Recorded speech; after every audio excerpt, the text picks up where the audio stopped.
And we're a little short on time. Our next speaker with a super interesting, exciting project, I think, and a possible career in character acting as well, as we saw this summer with the Bernie Sanders performance.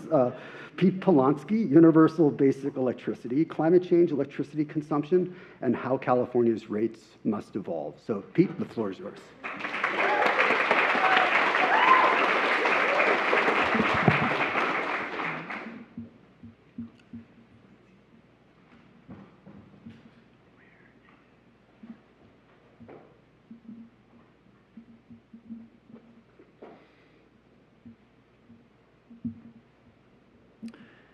All right, thanks, Corey, for that introduction. Good evening, everybody, and thanks for sticking around. Today, I'll be talking about my capstone research that's at the nexus of climate change and electricity consumption.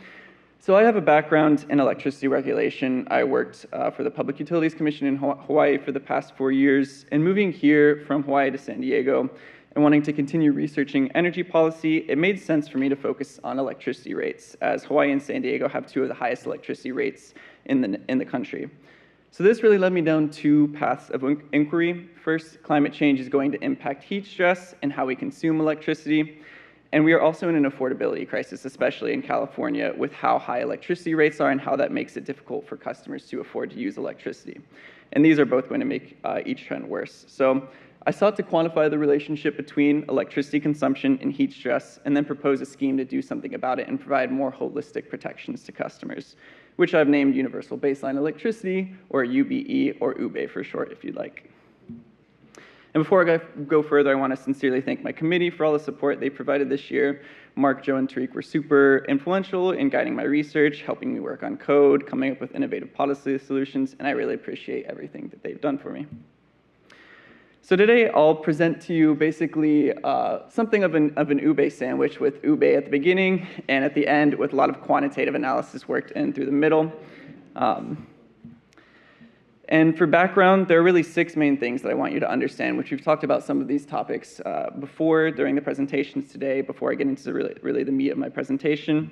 So first, extreme heat is a deadly and silent killer, and is deadlier than all other extreme weather events. Officially, less than 1,000 people die each year due to heat in the US, but unofficial estimates put that number at closer to 12,000 annually, as heat has a very dramatic health impact and is often underlooked. Second, heat waves have been getting worse by pretty much every single metric, including frequency, duration, season length, and intensity. And in some major cities, we are experiencing an average of 6 heat waves per year, compared to 2 per year about 60 or 70 years ago. Third, climate change is going to make heat an even bigger issue. In California, statewide warming of 7 to 12 degrees Fahrenheit is projected by the end of the century, which will greatly exacerbate the threat of heat waves. And fourth, electricity rates are skyrocketing, especially in California. So this chart shows you the national average of electricity rates in gray, and then 3 of the largest investor-owned utilities in California, with our own San Diego Gas and Electric in blue. And the trend is really clear that rates in California are increasing at more than twice the national average, which makes it much harder for customers to afford electricity. And fifth, low-income customers already struggle to afford electricity today. The energy burden of low-income customers is much greater than that of higher-income customers, and low-income customers also have less access to technologies like rooftop solar that help people cope with high electricity bills. And finally, all of these trends combined will lead to more weather-related outages and customer disconnections, especially if unchecked and if we don't prepare our rates to handle them. So to keep you interested through the quantitative portion of my presentation, I'll provide a brief overview of the 4 basic elements of the framework UBE that I'm proposing. First, for baseline allowances, this would provide some free level of electricity to all customers during heat waves to cope with rising heat stress. To combat with how this might affect the electric grid, you would have to place a premium on high usage of electricity during heat waves to sort of discourage super high excessive use during heat waves and offset some of the costs of baseline allowance. Third, to provide additional protections, we would need to extend current disconnection bans that would prevent customers from being disconnected for non-payment to the summer to protect customers during heat waves. And fourth, and sort of the most out there part of this idea, is to treat electricity rates more like income taxes, applying a progressive rate structure that's tiered by income to our electricity bills. So back to the quantitative part, my research sought first to understand trends in electricity consumption and heat stress, then quantify this relationship, which I'll be referring to it as the EC-Tmax relationship from now on. That's basically just the relationship between daily maximum temperatures and electricity consumption on a monthly basis. Apply a climate change filter to understand how electricity consumption may change to the end of the century, and then propose the framework for UBE. So diving into electricity consumption data, this data is publicly available for California's investor-owned utilities for the past 13 years or so, and this chart provides the average usage per month across the entire state, and you can see there's a clear seasonal trend in how customers use electricity, with summer peaks, which are highlighted with the red points, and winter peaks, which are highlighted with the blue points, and really the least amount of electricity used during the spring in April, which is highlighted green. And what I also want to point out is there is a trend that is highlighted with the red line of decreasing electricity consumption over the past decade or so, which is likely due to rising electricity rates and the adoption of demand-side technologies like rooftop solar that reduce electricity consumption. So just to provide a closer look regionally with California, you can also see there's regional variations in this usage of both electricity consumption and temperature on the right. And the biggest sort of takeaway from this map is that both electricity consumption and temperature peak in the summer, and you can also see that the coastal regions of California are somewhat protected from these peaks. So to visualize this relationship, I'm going to walk you through a few figures about how I did this regression model to create what is well documented in the literature as a sort of U-shaped or J-shaped relationship between electricity consumption and daily max temperature. So you can already kind of see with this plot here that there's somewhat of a U-shaped curve that exists throughout the entire data, and this is just plotting the daily maximum temperature for a zip code with the corresponding electricity consumption for the zip code. And what this basically means is that at lower temperatures, customers are using more electricity for heating. At higher temperatures, customers are using more electricity for cooling, and then there's sort of this Goldilocks perfect comfort point in the middle, which intuitively makes sense. When you average this across each of the months in the study period, it becomes a bit clearer, and then when you do the full regression analysis, you get this really pretty U-shaped line that indicates this relationship. And the critical point here is highlighted at 70 degrees Fahrenheit and 450 kilowatt hours, which you can think of this as basically where we reach peak comfort and have to use the least amount of electricity. In doing a statistical analysis of how well this U-shaped relationship fit the data, it's clear that Tmax is a good but not perfect predictor of electricity consumption. And there are clearly other variables that influence this relationship. So I dug deeper into the demographics of these zip codes and looked at 6 variables. So first, I'm just going to show you maps of how I classified these zip codes by these 6 variables, and then I'll get into the U-shaped relationship for each of these subgroups for the variables. So first, this is the zip codes by investor-owned utility, by median household income, and by region. And you can see for the maps on the middle and the right, there's already some pretty clear trends in where the household, regionally, where the higher income zip codes and lower income zip codes are across the state. Additionally, I looked at unemployment rate, median age, and then race just as a proportion of people in the zip code identifying as white. And there's also some pretty clear regional trends that overlap with some of the other ones, but there's also some pretty clear differences across these 6 variables. So for the U-shaped relationship, first, looking at this by utility, you can see there's some clear variation in how this relationship fits the different utility data sets. This is likely due to the geographic differences and where utilities have their service territories. By income, what's really interesting is the red curve for high-income customers being above the rest of the curves, which basically indicates that at every level of temperature, higher-income zip codes are using more electricity, which makes sense, but they're also using more electricity in response to extreme temperatures. And then by region, we have pretty significant variation. And the 2 things I want to point out is the difference between the coastal zip code, which is in blue, and the desert and valley zip codes, which are in red and green. And while the valley and desert zip codes are using much more electricity at moderate temperatures, when you get to extreme temperatures, there's a bit less of a difference. For unemployment rate, I'm going to skip this one because there's not really much different to show here. And then for median age, we see something really interesting that's somewhat similar to income, where older zip codes are using much more electricity at sort of moderate temperatures, but then when you get to extreme temperatures, they're not using nearly as much electricity as some of the medium and younger zip codes, which could be for a variety of reasons. It could be that zip codes that have mostly older customers in it are closer to the coast and have less extreme heat and extreme cold to deal with, or it could be they have less appliances installed to use electricity in response to heat stress, or they could have more rooftop solar adopted that means they need to use less electricity.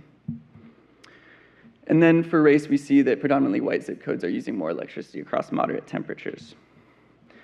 So after modeling the EC-Tmax relationship across all zip codes in California, I looked at how climate change would impact this relationship going through the end of the century. So basically just projecting how electricity consumption would change as temperatures increase if this model holds, which would not be a perfect model, but provides a good signal about how heat stress is going to affect electricity consumption. So first, I'm just showing you the change in daily max temperature. And as you can see as I go through each decade on this plot, there's a general warming of about 6 degrees Fahrenheit across all zip codes, but this is pretty concentrated, especially away from the coast in summer months. And then for predicting electricity consumption, this visual won't reveal as much because there's already a pretty stark difference between usage in summer months and non-summer months. But you can see as you reach the end of the century, the difference becomes even more severe with summer months increasing electricity consumption.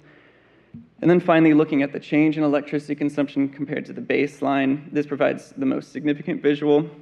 And as we go through to the end of the century, you can really just zone in on the summer months in the Central Valley, especially. Electricity consumption skyrockets in summer months that are already experiencing a lot of electricity usage, whereas in the winter months, as temperatures get warmer and people need less for heating, we're seeing less electricity consumption with this model.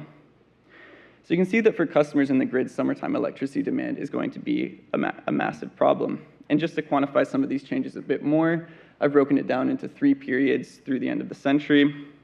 And first, there's pretty strong seasonal variation when you look at the percentage change in electricity consumption, 24% increase in summer compared to a 10% decrease in the winter.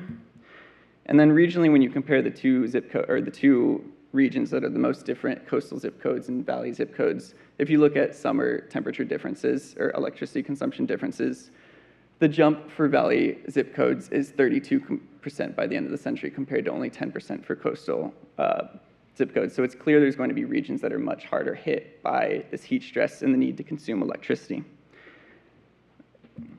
So with these trends, how do we, 1, ensure electricity affordability, and 2, ensure grid reliability during heat waves so that customers can actually make sure they have electricity even if it's free for them? And that brings me back to UBE. And since I've already presented the 4 sort of basic foundational elements that I think provide a good framework to deal with these 2 problems going forward, I want to highlight that while these seem to be like pretty substantially new concepts that might not fit within the current electricity rates regime, they actually have foundations within today's electricity sector in California. So first, we do have a baseline allowance. It's not perfect and it's not free, but the first tier of electricity usage for all customers is less expensive. We do have premiums on rates at high usage times, like right now during the evening in the summer, but these don't account for extremes like heat waves. We do have temperature-based disconnection bands, but they're not nearly as robust as season date-based disconnection bands. And then we've recently instituted some income tiers for fixed charges for the electricity bills, but this really applies to a small component of electricity bills and could be expanded much further. So I have a lot more discussion in my paper on UBE and a lot more thoughts about how we could design a better electricity system and better electricity rates, including 10 guiding principles that sort of motivate this work that I'm really proud of. But since I'm limited on time now and don't want you all to fall asleep and know we have a reception coming soon, I'll just close by mentioning a few other points. First, we really must address the underlying reasons for increasing electricity rates. Affordability is sort of the foundation of what makes our electricity system work, and if we lose that, then we're not even going to be able to supply reliable electricity, let alone deal with a clean energy transition. Second, I started by wanting to develop a baseline allowance methodology that was informed by climate change. I still think this is a pretty easy, good thing that we could readily implement in today's rates. I just didn't have the time and resources to do that. Third, I think looking at the EC-Tmax relationship on a sub-monthly level, which is the only level that it was publicly available, would give us a lot better understanding about how this relationship varies with heat waves at the hourly level, with nighttime heat waves. And then fourth, there are other mechanisms outside of rates that we really need to look at, like community cooling resources and rooftop solar that can help amidst heat waves. And then finally, I would be remiss if I did not mention that we need to aggressively reduce greenhouse gas emissions as quickly and as robustly as possible. That's the surest way to cope with heat waves and additional heat stress would be to just stop them from happening so much or more than they are now. And that's why this work matters so much. So with that, I thank you for the time and would love to answer any questions you have.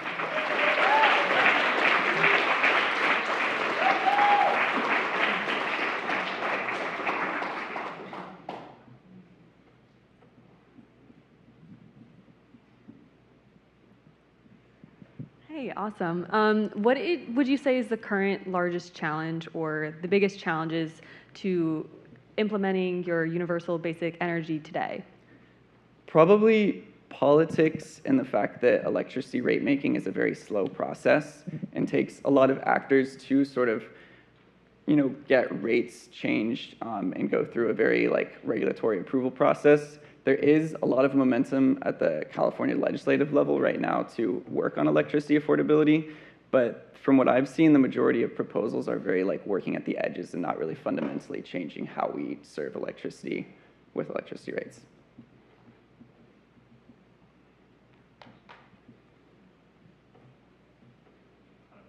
In your professional endeavors carrying on, is this something you think you'll pursue with greater depth and more time available? I hope so. I think, you might recognize the UBE sort of title from UBI for Universal Basic Income. And when you think about that, you think of Andrew Yang as the UBI guy. It would be cool if one day I was the UBE guy, but we'll see. Where well?